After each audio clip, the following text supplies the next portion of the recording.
Vous vous réveillez au milieu de la nuit et vous les affrontez. Voilà comment Yonji-sho a pris possession de l'île de Vidi.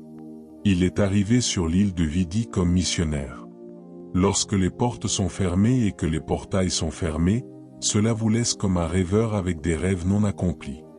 Vous rêvez, mais vos rêves demeurent inaccomplis parce que les portails ont été fermés.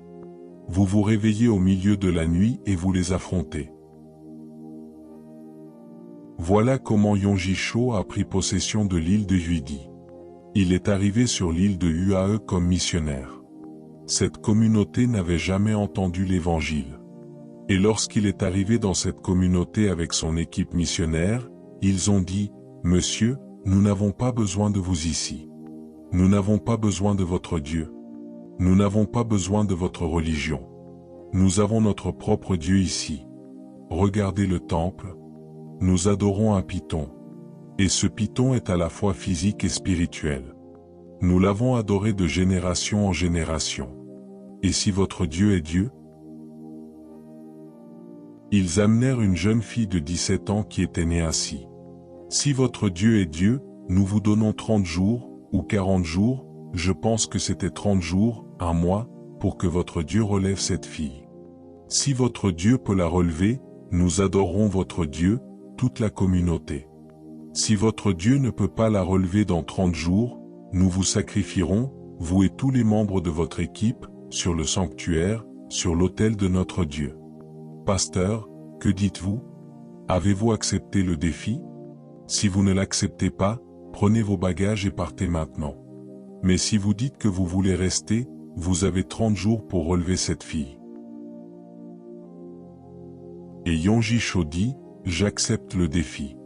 Je connais le Dieu que je sers. » Lorsqu'ils entrèrent dans cette communauté, toutes les sorties avaient été bloquées. En une semaine, tous les jeunes étaient en train d'aiguiser leurs machettes, chantant un chant spécial, « Nous avons besoin du sang du pasteur. Nous avons besoin du sang du pasteur. » Alors, que faites-vous lorsqu'il n'y a aucun moyen de sortir et que vous avez devant vous une jeune fille de 17 ans qui n'a jamais marché auparavant? C'est là qu'ils sont entrés dans les jeûnes, les prières, et, à la fin, ils arrivaient à la dernière semaine, et la fille était toujours dans le même état. Ils commencèrent alors à joindre les jeunes aux prières et aux veillées de nuit. Ils arrivèrent à la dernière nuit, et la fille était toujours dans le même état. Yonji-sho entra dans une prière toute la nuit, jusqu'à 5h ou 4h30 du matin environ. Pendant qu'il priait, il s'assoupit et vit le visage de la fille. Il vit un python venir combattre contre lui. Et le visage du python était celui de cette jeune fille de 17 ans. Alors un couteau, une épée, entra dans sa main, et il coupa la tête du python. Il se réveilla et appela les membres de son équipe, « Il est temps pour nous d'aller à la prière finale du matin. » Il était presque 5 heures du matin. Lorsqu'ils sortirent, ils entendirent que toute la communauté s'était rassemblée. Et ils dirent, « Ah, donc ils sont venus nous égorger. » Mais ils découvrirent que ce n'était pas une foule en colère. Au contraire, ils étaient en train d'adorer Dieu. Et lorsqu'il s'approcha, il découvrit que la jeune fille de 17 ans était la conductrice du service. À 4h30 du matin, au moment même où il avait vu le visage du python et lui avait coupé la tête, c'était à ce moment-là que Jésus s'était tenu près du lit de la jeune fille et lui avait dit, « Ma fille, lève-toi. Je suis Jésus. » Et elle donna sa vie à Christ, reçut la pratique du Saint-Esprit à ce même moment, se leva sur ses pieds et commença à marcher. Et le Seigneur lui dit, « Va sonner la cloche. Appelle toute la communauté. » Ils ont dit que si tu marchais, ils devraient adorer l'Éternel, le Dieu Tout-Puissant, le Père de Jésus. Et c'est ainsi qu'ils durent tous venir. Et c'est ainsi que Yonji-sho prit possession de toute l'île de Vidi. Monsieur, les prières de minuit, les prières sans interruption, nuit après nuit, nuit après nuit. J'espère que vous savez que Benson Idahosa a pris possession de la ville de Bénin par les prières de minuit. Pendant cette nuit, il a marché autour de Ring Road. Toute la nuit, il était dans un jeûne sec de cette nuit. Et chaque minuit, il allait à Ring Road, au rond-point central, marchait tout autour, prenant autorité et domination. Et la 7e nuit, un ange lui apparut et dit, « Je t'ai donné les clés de cette ville et de la nation du Nigeria. Je fais de toi la voix prophétique du Nigeria et je fais de toi la principauté chargée de la ville de Bénin et de l'état du Delta. Monsieur, il y a des défis que vous ne surmonterez pas, sauf si vous apprenez à vous lever dans la nuit et à combattre cette bataille. » Ô mon Dieu, ô mon Dieu, ô mon Dieu, c'est ce que le Seigneur est en train de vous donner. Il vous a donné quelque chose la semaine dernière. Je ne sais pas si vous l'avez saisi, parce que l'un des problèmes de l'Église, c'est que Dieu télécharge constamment des choses. Mais l'Église se contente de s'enthousiasmer pour la parole, puis elle repart avec cela. Quand les gens reviennent la semaine suivante, ils disent, « Père, nous sommes encore venus. Nous voulons t'entendre. » Comme si vous ne l'aviez jamais entendu la semaine dernière. Comme si ce qu'il vous avait donné ne contenait pas des instructions claires. Il continue de parler, mais vous n'êtes pas diligent pour suivre ce que Dieu vous donne. Si vous aviez suivi ce que Dieu vous donne semaine après semaine, vous ne seriez pas là où vous êtes. Vous devez vous lever et combattre la bataille. Criez Alléluia. Alléluia. Je suis dans les prières de minuit maintenant depuis 5 ans. Je ne pense pas qu'il y ait jamais eu une seule nuit où j'ai manqué les prières de minuit. Je ne peux pas les manquer. C'est pourquoi, par sa grâce, les portails autour de ma vie ont été traités. Ils ont été démantelés. Vous ne pouvez pas m'enfermer. Vous ne pouvez pas me bloquer. Vous ne pouvez pas me fermer. J'étais debout pendant 5 heures la nuit dernière.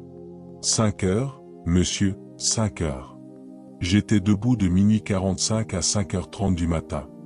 Et je suis resté physiquement debout pendant 3 heures, prenant domination, parce que c'était la révélation qui venait avec tant de force dans mon esprit, juste la nuit dernière.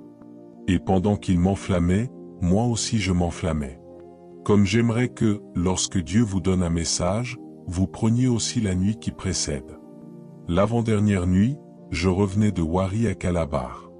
Même avec cela, je suis resté debout pendant 3 heures.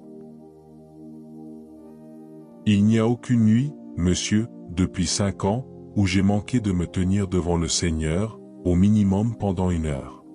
Psaume 2, Psaume 3, Psaume 4, Psaume 5. Si Dieu aide certains d'entre nous, c'est parce que nous ne sommes pas seulement en train de prêcher, nous ne sommes pas seulement en train d'enseigner. C'est un style de vie. Il y a une différence, monsieur. Il y a des hommes qui peuvent vous donner des cours, encore des cours et encore des cours. Tout ce qu'ils donnent, c'est ce qu'ils ont lu dans un livre. Mais pour certains d'entre nous, c'est plus que des choses tirées des livres. C'est notre vie. Nous le vivons. Et vous voyez la preuve. Vous voyez l'évidence. Vous qui voyez et qui entendez, prenez-vous votre propre part? Vous levez-vous pour relever votre propre défi? Si vous ne vous levez pas, alors 5 ans peuvent passer et vous demeurerez encore au même endroit. Ce n'est pas votre portion. Amen. Vous devez vous lever. Vous devez combattre la bataille jusqu'au portail. Maintenant, permettez-moi de conclure ici en disant que nous sommes ordonnés pour posséder les portails de nos ennemis. Amen. Genèse 22 verset 17 dit, « Ta descendance possédera les portails de ses ennemis. » C'était Dieu qui parlait à Abraham. Ta descendance possédera les portails de ses ennemis. Regardez Samson. Avez-vous lu ce qu'il a fait? Avez-vous vraiment lu cela? Avez-vous vraiment lu pendant que nous lisions, ou étiez-vous ailleurs? La Bible dit que Samson se réveilla cette nuit-là et qu'il déracina les portails de la ville. Pas le portail d'une maison. Même si vous êtes un homme fort, allez essayer d'enlever le portail de ma propre concession. En fait, je vous donnerai quelque chose. Ce n'était pas le portail d'une maison. C'était les portails d'une ville.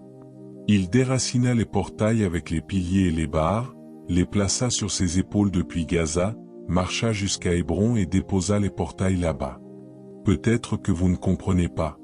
Laissez-moi vous aider. Gaza est en Cisjordanie, c'est un territoire philistin. Hébron est en Israël. C'est à 60 km. En fait, c'est 62 km. Un homme a soulevé les portails d'une ville, les a portés sur 62 km à pied, puis les a déposés en territoire israélien. Il a déplacé la frontière depuis la domination des ennemis de Dieu, les Philistins, et il a amené ces portails sous la propre domination de Dieu, Israël. Que vous déplaciez des frontières. Amen. C'est ce que Dieu m'a aidé à faire. J'ai enlevé le portail d'Oboni, j'ai déplacé la frontière et j'en ai fait le quartier général de Jésus. Amen. C'est la cité de prière que vous voyez. Autrefois, c'était le quartier général d'Oboni. Vous déplacez des frontières. Vous combattez la bataille. La bataille qui disait que personne ne pouvait sortir de cet endroit. Vous triomphez et vous réduisez ces voix au silence. Vous déplacez les frontières. Vous prenez le ballon, vous amenez le jeu à un niveau totalement différent. Cela ne vient donc pas en restant assis dans l'église. Louange simple, louange. Taisez-vous. Pouvez-vous arrêter de chanter toutes vos belles chansons et commencer à combattre des batailles? Pouvez-vous vous réveiller face aux défis qui entourent votre vie et commencer à déplacer les frontières? Merci à Dieu pour Samson. Je prie pour quelqu'un ici, qu'à partir de ce soir, la violence spirituelle, Amen, la grâce et la force pour la guerre spirituelle, Amen, viennent sur vous afin de déplacer ces portails. Vous sortirez. Amen. L'histoire que vous raconterez sera un témoignage. Amen. Vous devez vous lever. Vous devez prier comme jamais auparavant. Vous devez aussi parler, faire des déclarations, commander. Vous devez aussi savoir comment prier en langue pendant des heures. Je vous dis simplement la vérité. Je ne pense pas qu'il y ait, presque jamais, très rarement, une nuit où je ne prie pas en langue pendant au minimum 2 heures. Presque aucune nuit. Je suis toujours actif dans le Saint-Esprit, faisant des décrets, faisant des déclarations, et le jeûne n'est pas exclu. Vous l'associez au jeûne. Vous combattez la bataille des portails. Et avant que vous ne vous en rendiez compte, 2024 se terminera bien. Amen. Vous verrez la bonté du Seigneur. Amen. Là où ils ont dit que vous aviez été enfermé dans une cage, vous pouvez sortir. Ils verront sortir une nouvelle version de vous-même. Amen. Et vous sortirez victorieusement. Amen. Amenez la bataille au portail. Combattez cette bataille. Monsieur, ne courez pas ici et là pour chercher de l'aide. Votre bataille est votre propre bataille. Ce n'est même pas ma bataille. Ne venez même pas vers moi en tant que votre pasteur.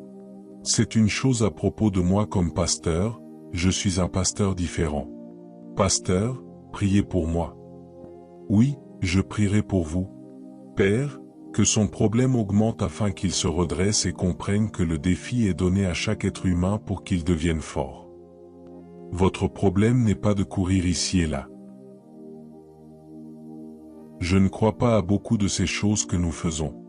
Et je ne crois même pas trop au conseil pastoral, au conseil pastoral, au conseil pastoral, au conseil pastoral. Montrez-moi dans la Bible où Jésus a fait du conseil pastoral. Montrez-moi où les 12 apôtres ont fait du conseil pastoral. Non, monsieur, vous devez vous lever. Vous devez faire face aux défis. Arrêtez de mettre des serviettes tous les jours. Vous gagnerez cette bataille. Amen. Mais vous devez combattre. Vous devez vous lever pour l'affronter. Et lorsque vous affronterez ce défi, je vous le dis, la première personne qui fuira, c'est Satan. Il fuira parce qu'il saura qu'il est déjà vaincu. La victoire est de votre côté. Amen. Oh mon Dieu, mon Dieu, mon Dieu. Nous allons soulever quelques points de prière et nous allons prier maintenant. La Bible dit dans Psaume 107 verset 16 qu'il a brisé les portes d'airain. Alléluia.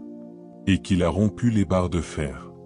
Vous allez prier pour que Dieu disperse tout airain et tout fer dans le domaine spirituel. J'ai mentionné beaucoup de portails. Les portails familiaux, les portails matrimoniaux, les portails financiers, les portails de la santé, les portails de la mort, et beaucoup d'autres. En fait, j'ai mentionné environ 13 types différents de portails. Si vous n'êtes pas attentif, si vous êtes le genre de personne qui ne prend pas de notes, la chose entrera par ici, comme cela, et ressortira par l'autre oreille. Vous devez être plus vigilant, plus sérieux dans votre spiritualité. Vous devez être plus vibrant. Vous devez être plus articulé dans votre manière de servir Dieu. Si vous êtes assis sous un homme comme moi, Théodore Ephime, et que vous ne pouvez pas prendre de notes, alors vous prenez cela très légèrement. Vous prenez cela très simplement. J'ai déjà pitié de vous. J'ai déjà pitié de vous, parce qu'il y en a très peu qui peuvent briser la parole, vous la donner telle qu'elle est, afin de vous aider à passer au niveau supérieur. Mais vous êtes détendu. Vous prenez cela très simplement. Pourtant, ce sont des mystères simples qui peuvent changer votre vie, changer votre histoire et changer votre destinée. Ésaïe 28 verset 6 dit, « L'esprit de jugement, je lui donnerai l'esprit de jugement, à celui qui siège pour juger, et la force pour amener la bataille au portail des ennemis. » Dieu libérera sur vous l'esprit de jugement. Amen. Et la force, Amen, pour amener la bataille, votre bataille, au portail de vos ennemis. Levez-vous sur vos pieds. Élevez votre voix. Dites à Dieu, à partir de ce soir, je me lève. Père, ce portail où ils m'ont enfermé, je refuse. Je refuse d'y rester enfermé plus longtemps. Je viens comme Samson au milieu de la nuit pour déraciner ces portails. Je les disperserai au nom de Jésus. Je sors. J'avance. J'accomplirai le but et la destinée.